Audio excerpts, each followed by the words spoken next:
I think it's important to understand how social change is impacting local dialects, and Sheffield's an example of like a northern urban city where we've seen like rapid social change.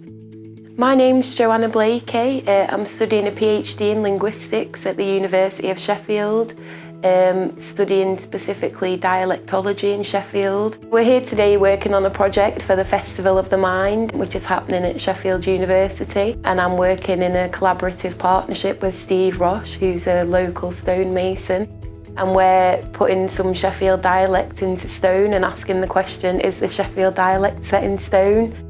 So in the stone, we're carving some relics of Sheffield dialects, some phrases that have been spoken by people from Sheffield who are in an archive that I've been working on in my research. So we've selected 5 speakers who were born 25 years apart, and we've taken phrases that they've said about Sheffield and decided to put in the stone. I've basically transcribed every word that everybody said in the corpus and inputted it into some software that isolates the sounds, the particular vowel sounds. So the ones that I'm looking at is the sound O in the word goat and the sound A in the word face, because in Sheffield you see quite a lot of variation in them particular sounds and the way that they're realised in speech.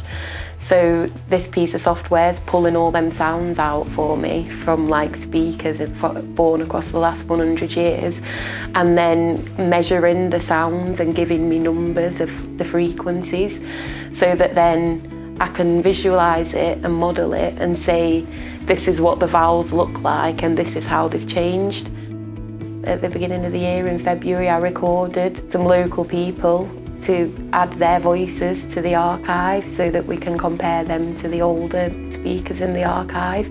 This stone piece is going to be something that's sort of for the local people, because then they're going to have something that they can look at, and it's going to be installed somewhere like around campus.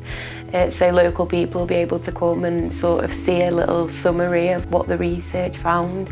And it's sort of aiming to give back to the community a little bit and let them know what's happening with the dialect and why they talk the way they do, I guess.